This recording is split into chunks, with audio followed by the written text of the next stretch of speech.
चारों तरफ की पत्थर की दीवारें बहुत तेजी से उनकी ओर सिकुड़ रही थीं। अपनी जान बचाने के लिए उन्हें बीच में पड़ी खोपड़ी पर लेटना पड़ा। उन्हें लगा कि अब उनका अंत हो जाएगा, लेकिन अगले ही पल जब वे सोच रहे थे कि वे कहाँ हैं, तभी पास में खड़ी अन्ना ने कुछ देखा। उसने जल्दी से सामने का पत्थर हटाया और जो देखा उससे हैरान रह गई। दरअसल उन्होंने आखिरकार किंवदंती वाला स्वर्ण नगरी ढूंढ लिया था, लेकिन अंदर जाने के लिए उन्हें कई मीटर ऊंचा विशाल दरवाजा खोलना था। हर तांबे की मूर्ति के सामने एक स्विच था और अगर गलत स्विच दबाया तो चारों ओर के जाल तुरंत उन्हें छलनी कर देते। तभी अचानक एक सूरज की किरण जमीन पर पड़ी और टाइल्स पर बने चिन्ह दिखाई दिए। अन्ना को तुरंत समझ आया कि यही दरवाजा खोलने की चाबी है। उन्होंने टाइल्स के चिन्हों के आधार पर सही मूर्तियों को ढूंढा और एक साथ स्विच दबाए। अगले ही पल भारी भरकम दरवाजा धीरे धीरे खुल गया। वे शहर के बीच एक बंद मंदिर में पहुंचे। पहले उन्होंने एक बंदर को दीवार पर चढ़ाया और टॉर्च की रोशनी को सूरज की तरह इस्तेमाल किया। फिर एक बर्तन से रोशनी को गोल चिन्ह पर डाला, जिससे एक छिपा हुआ दरवाजा खुल गया। लेकिन खुशी मनाने से पहले ही एक जहरीला मकड़ा गुफा से निकला, जिससे डरकर एक औरत ने बर्तन फेंक दिया। रोशनी गायब होते ही छत से नुकीले कांटे नीचे आने लगे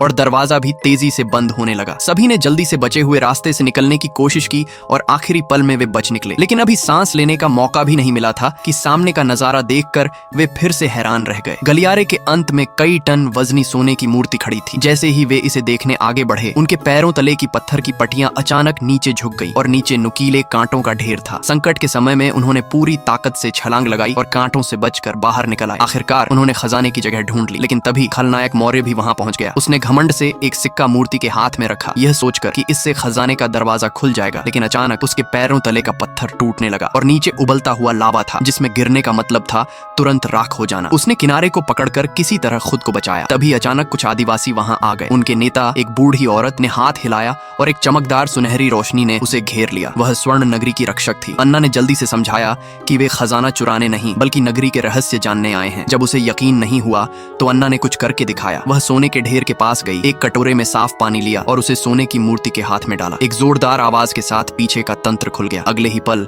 एक विशाल सोने की मूर्ति सामने आई, लेकिन मौर्य के गुर्गों ने उस मूर्ति को चुरा लिया। तभी स्वर्ण नगरी जोर जोर से हिलने लगी और ढहने लगी। सभी जान बचाने के लिए बाहर की ओर भागे। जब नगरी पूरी तरह गायब होने वाली थी, अन्ना ने खतरे की परवाह न करते हुए मूर्ति छीन ली और उसे वापस उसके सही स्थान पर रख दिया। इसके साथ ही नगरी जैसे जीवंत होकर फिर से पहले जैसी हो गई। जैसे ही नगरी का दरवाजा धीरे धीरे बंद हुआ, स्वर्ण नगरी को फिर से बचा लिया गया।